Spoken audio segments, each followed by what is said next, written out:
For Lab 3, you're going to use the National Atlas, which is a digital atlas, and a web-based GIS. And we'll talk a little bit about how these are different. So the exercise links you to the map. We're going to go to National Atlas Map Maker, start the lab this way. And with this lab, you're going to work on identifying land division systems in the U.S. And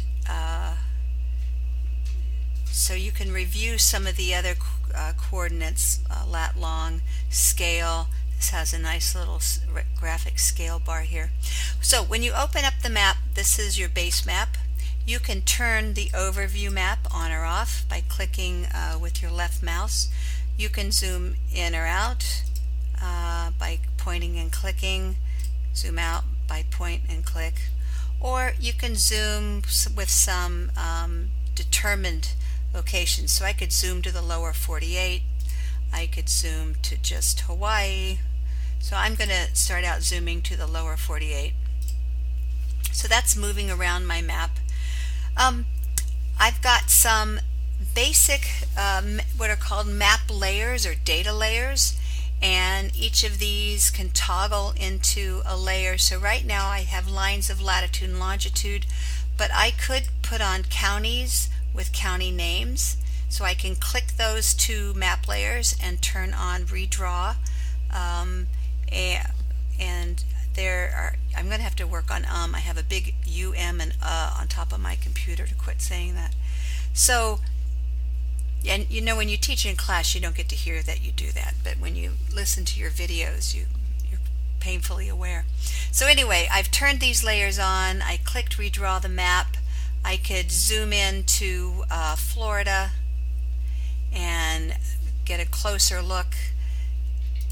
I'm also going to turn on maybe an agricultural layer, so I could average total farm production expense.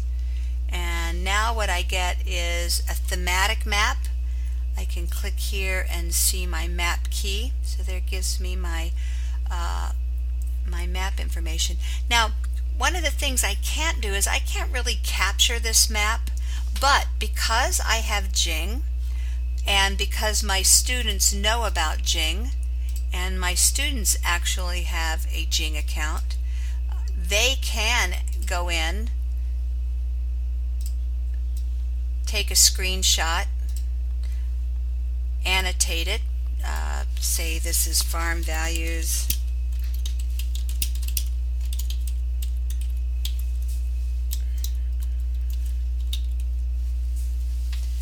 and they can put their name on it, put that in a Word document, and have, dang on it, I said it again, and have a usable map image that they've done some analysis with. So that's one of the things I really like about this this site. I have many data layers. I could look at the mud puppy. I don't even know what the mud puppy is, but I don't think there are any in Florida. Let's look at the lower 48 here and see, whoa, there's lots of mud puppies there. And then I could do a research on what is a mud puppy. Interesting stuff they have here. Butterflies, so there's biology. Boundaries are important. You're going to actually use a map layer. I'm going to clear the other layers and go down to boundaries, called the PLSS, Public Land Survey System. And you're going to look at the areas of the U.S. that have been divided using that system and the areas that have not. We're going to look at some anomalies in this lab. So your midterm project will be helping students do some kind of lab, geospatial lab, using the National Atlas. Wait, I got really totally excited about toxic release inventory. So there you go. Now, one of the things that's really nice is I can use the identify tool and I can click on one of the large polygons and it tells me what is the name of the state. So this will work with counties as well. I also have information about geology, government, and people and transportation. There's crime data. So this is an amazing resource for teachers, and I think it doesn't get used often enough, and that's one of the reasons I want you to do your midterm project using this map. It works exactly the same on a Mac as a PC. I really love it. So you're going to go through looking at the PLS system, and then you're going to go over here to the Find button, type in the name of a couple cities that I give you, and I'm going to just type in Eugene, Oregon, because I'm here, and choose Find It. And what you'll notice is that you go to an entirely different website, and I'm going to zoom to aerial photo, and what we've entered into here is called ArcGIS Online. This is a web-based GIS application. I'm going to minimize this. And there's some bells and whistles on this map that students don't get with the National Atlas. So with this map, I can actually measure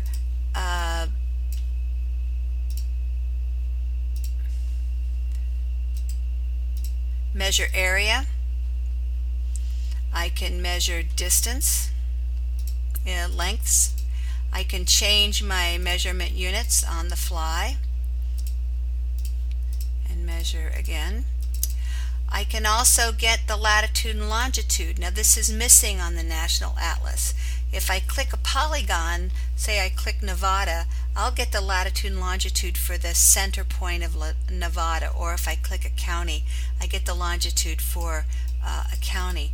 But I don't get the longitude for the location of my mouse, and so this is a really nice little unit. I can also choose to go to degrees, minutes, and seconds, or decimal degrees, so I have a lot of options here. I can print this map.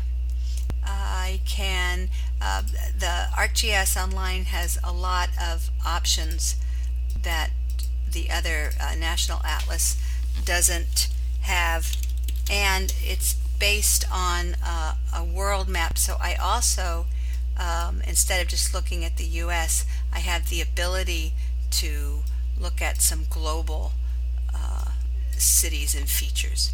So for this lab, you're going to be using both the web-based GIS called ArcGIS Online, very rudimentarily, we're just going to use it a little bit, and you're going to use the National Atlas.